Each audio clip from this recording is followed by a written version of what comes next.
ध्यानाभ्यास के लिए कृपया अपने नेत्रों को बंद कर लीजिए। अपना मुख अपनी ओर कीजिए। अपना सुख अपने में ही है, अपने ही अमूर्त शरीर में।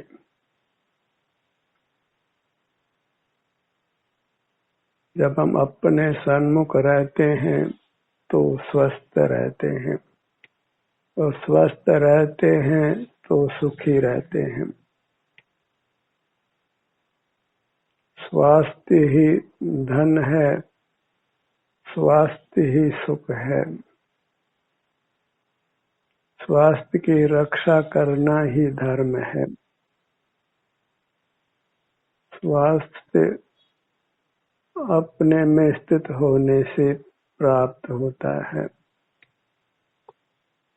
Health is wealth, health is happiness, health is character.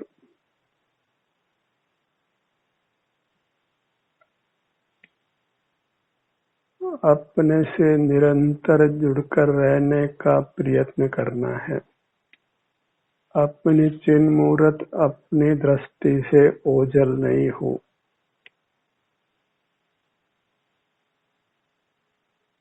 बहिर्मुख रहने से हम अस्वस्थ होते हैं, हमारा स्वास्थ्य नष्ट होता है, सुख नष्ट होता है, क्योंकि सुख बाहर नहीं है। हमारी मूर्त ही सुख की बनी हुई है। आपाद मस्तक हम सुख के ही बने हुए हैं।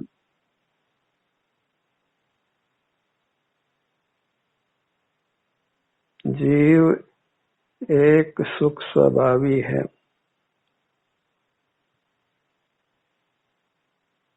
केवल सुख स्वभाव है।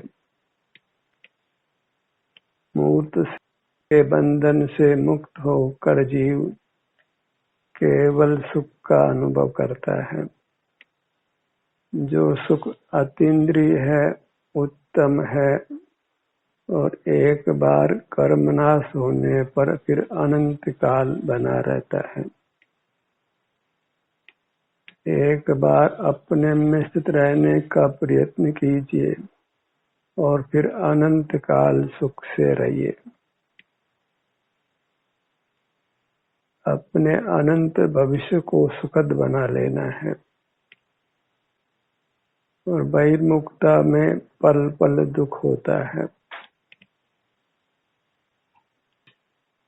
हम निरंतर ही दुखों से मुक्त होने का प्रयत्न करते हैं, स्वस्थ रहने का भी प्रयत्न करते हैं, पर पदार्थों के आश्रय से स्वस्थ होना चाहते हैं, स्वस्थ नहीं हो पाते हैं।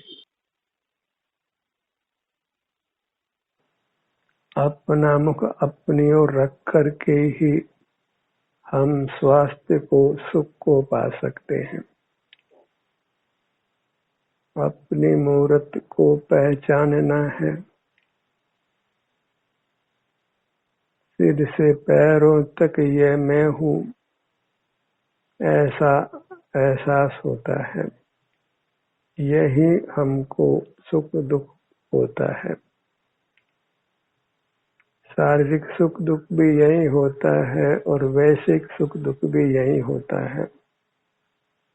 इस प्रकार जीव वास्तव में अपने को ही भोगता है। बस पर लक्ष्य में यह भ्रम होता है कि हमने पर को भोगा है। इंद्रिय ज्ञान के साथ इंद्रिय सुख होता है, वैश्विक सुख होता है। उस सुख में सदा ही यह भ्रांति होती है कि हमने विषय को भोगा है, क्योंकि विषय सुख स्वभावी नहीं है, इसलिए विषय का भोग होना संभव नहीं है। विषय सुख में विषय को निमित्त जानकर हम ये मान लेते हैं कि वह सुख विषय से हुआ है, पर सुख दुख रूप से हमारा अमूर्त शरीर ही परिणमित होता है। वह हमारे सुख गुण का ही परिणमन है, सुख शक्ति का ही कार्य है। हमको हमारी मूर्त का ही परिणाम प्राप्त होता है। पर पदार्थ या पर पदार्थ की अवस्था को प्राप्त करना संभव नहीं है। पर पदार्थ की अवस्था प्राप्त हो तो हम पर ही होंगे, हमारे स्वरूप का नाश होगा। सर्व पदार्थ अपने अस्तित्व को कायम रखते हैं। एक वस्तु को दूसरी वस्तु प्राप्त नहीं होती है, पर लक्ष्य में ही पर वस्तु के प्राप्त होने का भ्रम होता है। पराधीन भावों में ही परतंत्रता का अनुभव होता है। जहाँ पर लक्ष्य है वही परतंत्रता है, और जहाँ स्वलक्ष्य है वही हम स्वतंत्र हैं। अपनी मूर्त को ही निरंतर लक्ष्य में रखना है, संवेदन में रखना है। इतना ही धर्म का स्वरूप है। मोही जीवों ने धर्म के नाम पर अधर्म को ही फैलाया है। धर्म के भ्रम में ही मोही जीव जीते हैं। बहिर्मुख रहकर ही किन्हीं क्रियाकलापों को धर्म मान लेते हैं, पर जहाँ बहिर्मुखता है वहाँ अधर्म है, धर्म का लेश भी नहीं है। अपने सन्मुख रहना ही धर्म है। अपनी मूर्त में विहार करना और पर को विषय नहीं बनाना।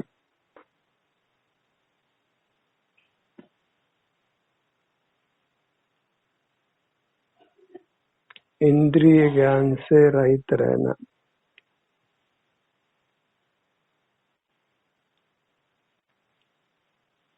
बहिर्मुखता मूर्त शरीर की सहाय से ही होती है, इसलिए बहिर्मुखता परतंत्र भाव है, पराधीन भाव है। उससे जीव दुख का ही अनुभव करता है। और जब हम परमुख नहीं होते तो अपनी मूर्त के सुख को भोगते हैं, और वह स्वाधीन सुख है, अतीन्द्रिय सुख है। वह वही सुख है जिसको परमात्मा भोगते हैं, और परमात्मा होने का यही प्रकार है कि हम अपने सन्मुख रहकर अतीन्द्रिय सुख को भोगे। अन्य कोई मोक्ष मार्ग नहीं है, और इसमें शब्दों का काम नहीं है, पर पदार्थों की सहाय नहीं है। मात्र स्वाधीनता से प्रत्यक्ष अपना संवेदन है। अपने शारीरिक सुख दुख को ही भोगते हुए रहना है। आप किसी भी आसन में हो, अपना मुख अपनी ओर रखिए, अपनी मूर्त का ही एहसास करिए, संवेदन करिए। अपने स्वास्थ्य की स्थिति को अनुभव से जांचिए। हर भाग पर अपना ध्यान ले जाकर उस भाग के स्वास्थ्य को अनुभव में लीजिए। हर भाग के स्वास्थ्य को भोगिए। इसी में स्वाधीनता है और यही धर्म है। अपनी मूरत को धारण कर रखना, अपनी मूरत के संवेदन रूप रहना, अपने में स्थित रहना, उपस्थित रहना। बहिर्मुख होकर हम अपने में अनुपस्थित हो जाते हैं और कर्म हमारे भीतर प्रवेश कर हमारे सुख के घात में निमित्त होता है।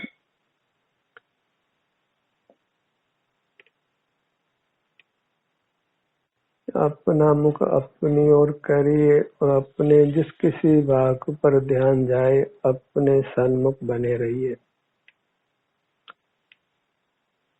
स्वतः ही हमारा ध्यान अपने विभिन्न भागों पर जाता है। अभी एक स्थान पर ही स्थिरता नहीं हो पाती है।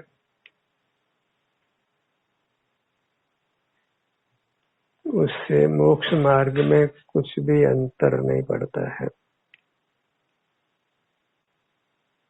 अभी मोक्ष मार्ग में अंतर में विहार होने वाला है। वृत्ति एक स्थान से दूसरे स्थान पर होगी। अपने ही विभिन्न भागों का स्वतः संवेदन होगा। जहाँ भी तीव्र संवेदना होगी हमें उसका भोग होगा और अन्य स्थानों का अनुभव संवेदन नहीं होगा।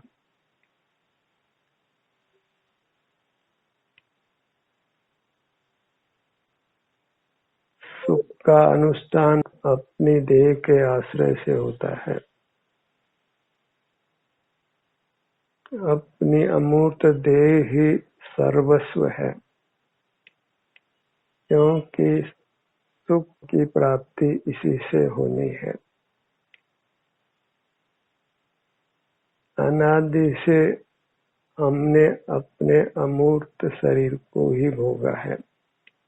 भले ही बहिर्मुखता में हमने ये माना हो कि हमने बाह्य पदार्थों को भोगा है, और वह मान्यता मिथ्या मान्यता है। उसी मिथ्या मान्यता से संसार उत्पन्न होता है। संसार के मूल में हमारी ये मिथ्या बुद्धि ही काम करती है कि हम पर पदार्थों से सुखी होते हैं।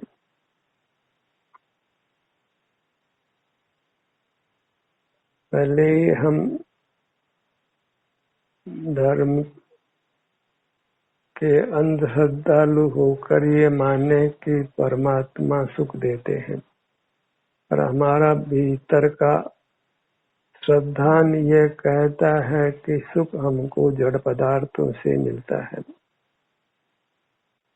और उन्हीं को पाने का हम अहोरात्रि प्रयत्न करते हैं।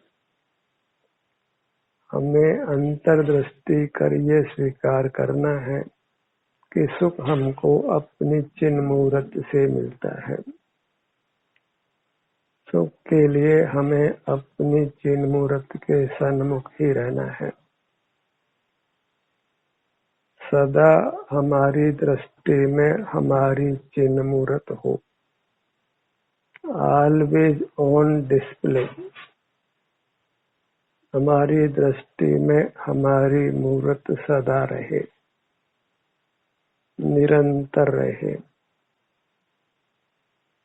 उसी से हम झटपट कर्मनाश कर मुक्त हो सकते हैं, सर्व दुखों से मुक्त हो सकते हैं।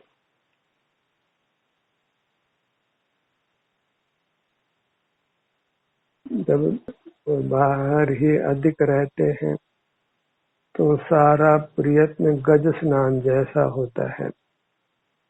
जैसे हाथी सूंड से स्नान करके फिर उसी सूंड से मिट्टी अपने बदन पर उछाल कर अपने बदन को फिर मैला कर लेता है। ऐसे ही अंतर्मुख होकर शारीरिक सुख दुख भोगकर फिर बहिर्मुख होकर हम कर्मों से अपने आप को बांध लेते हैं। मुक्ति पाना है तो निरंतर अपने सन्मुख रहने का प्रयत्न करना है। दृष्टि से अपनी मूरत ओझल नहीं हो, अपना संवेदन निरंतर होता रहे। इंद्रिय ज्ञान बीच में खड़ा नहीं हो, विकल्प बीच में उत्पन्न नहीं हो, किसी पर पदार्थ का स्मरण नहीं हो।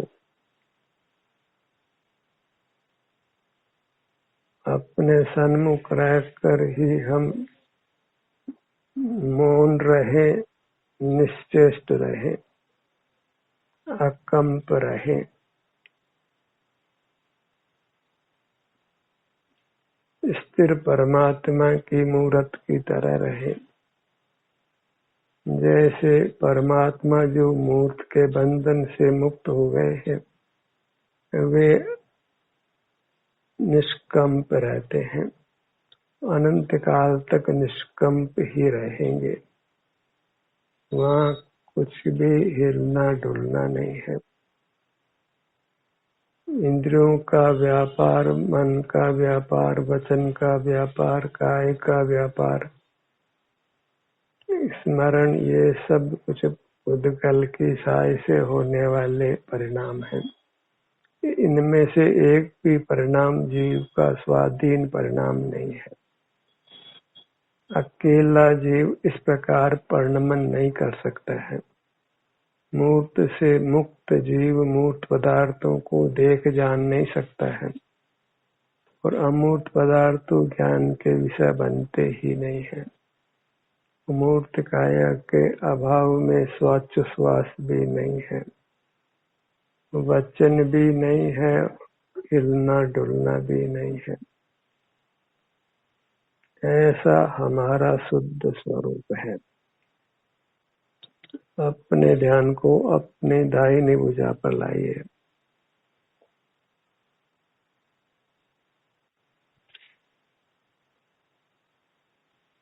दाहिनी हथेली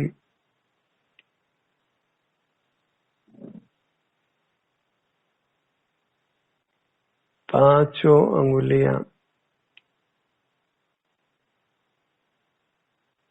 ये अंगों के नाम वास्तव में आनंद के ही नाम हैं। सुख ने ही नाना प्रकार का अंग उपांग रूप आकार लिया है। सुख ही मनुष्याकार हुआ है, तो ये मनुष्याकार अंग उपांगों का जो आकार है वह सुख का ही बना हुआ है। इसके किसी भी अंग उपांग से आप जुड़ते हैं तो आपको सुख ही होने वाला है, और इसके अलावा अन्य किसी पदार्थ से जुड़ते हैं तो आपको यह सुख मिलने वाला नहीं है, फिर सुख का ही विरह रहने वाला है। दाहिने हाथ का अंगूठा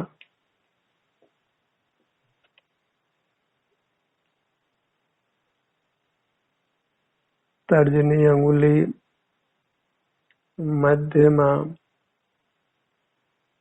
अनामिका, कनिष्ठा, जितनी भी आपके पास शक्ति है उसको अपने से जुड़ने में काम में लीजिए, पर से हटने के काम में लीजिए।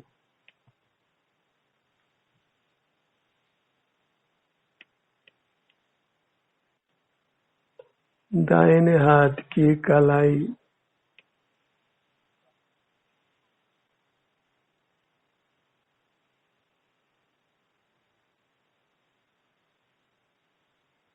कलाई से कोहनी तक आगे की भुजा,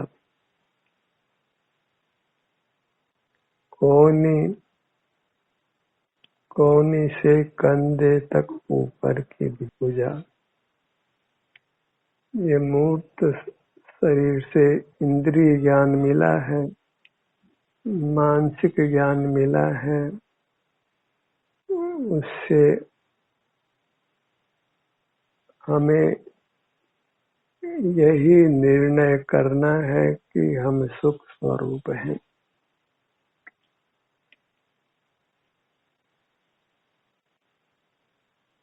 सुख के ही बने हुए हैं और फिर उस सुख को भोगते हुए रहना है। पूरे दाहिनी भुजा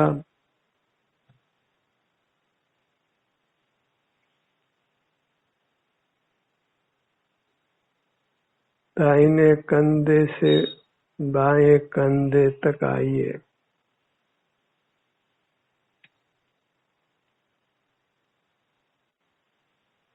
बायां कंधा, इस प्रकार हम अंतर में विहार करते हैं और ये विहार सतत करना है।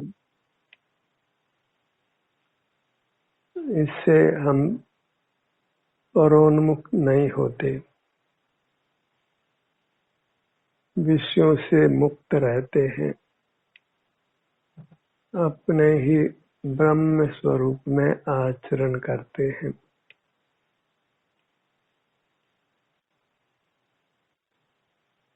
बायां कंधा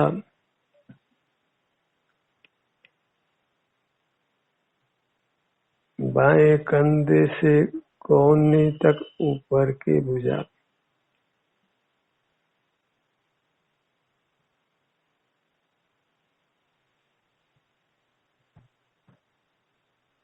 अपने विस्तार में हमको आराम या वेदना की स्थिति का अनुभव होता है। कोई आत्म प्रदेश ज्ञान के विषय नहीं बनते हैं। सुख दुख रूप संवेदना से ही हमको अपने आत्म प्रदेशों की प्रतीति होती है। इसलिए यह सुख दुख रूप संवेदना ही मुख्य है। इसी के अनुभव से हम भवसागर को पार करते हैं।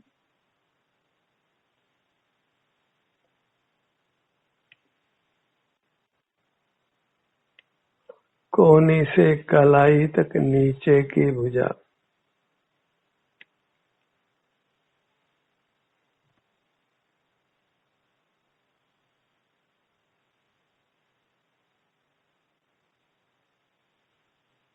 बड़ी तसल्ली से अपने सन्मुख रहना है, क्योंकि अन्य कुछ भी कार्य करने योग्य नहीं है। से सब अकृत्य है और अकृत्य करने से ही हम संसार में रुलते हैं।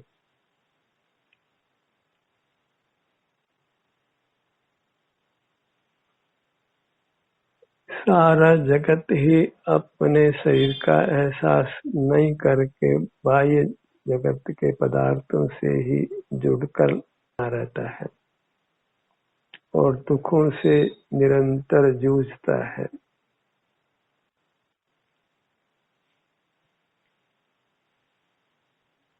बाईं हथेली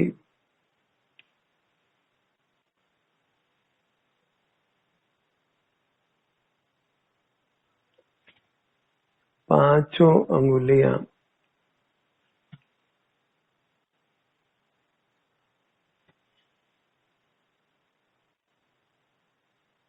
इन्हें अमूर्त उपांगों का हमने पुनः पुनः संवेदन करते हुए रहना है। यही स्वावलंबन है, मोक्ष का मार्ग है। हमें इसी ने परमात्म दशा प्राप्त कराना है।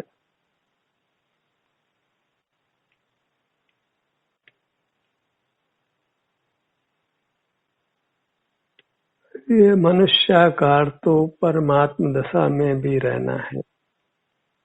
जो अंगुलियों का आकार आज है, ऐसे ही अंगुलियों का आकार परमात्म दशा में भी रहना है।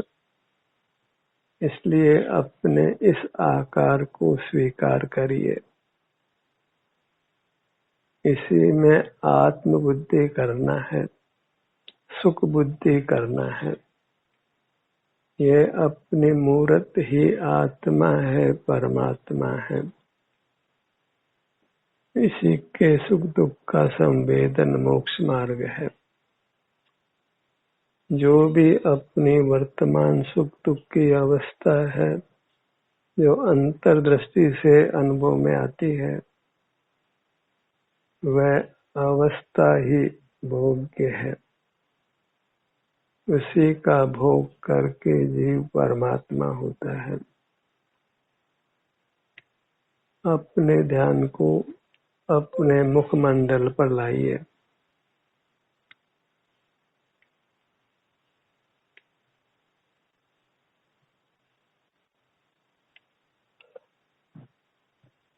जैसा हमारा मुखमंडल है, वैसा ही परमात्मा का मुखमंडल है। कुछ परमात्मा के मुखमंडल में अधिकता नहीं है।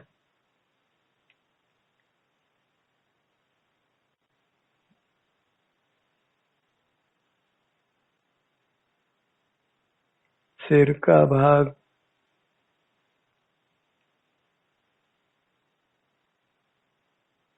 ललाट का भाग, हम भी अमूर्त स्वरूप हैं और परमात्मा भी अमूर्त स्वरूप है। हम भी सुख स्वभावी हैं और वे भी सुख स्वभावी हैं। अपने से युक्त होकर हमको भी सुख मिलता है और परमात्मा भी अपने में स्थित होने से सुख भोगते हैं। इस प्रकार परमात्मा में और हम में समानता है। दोनों नेत्र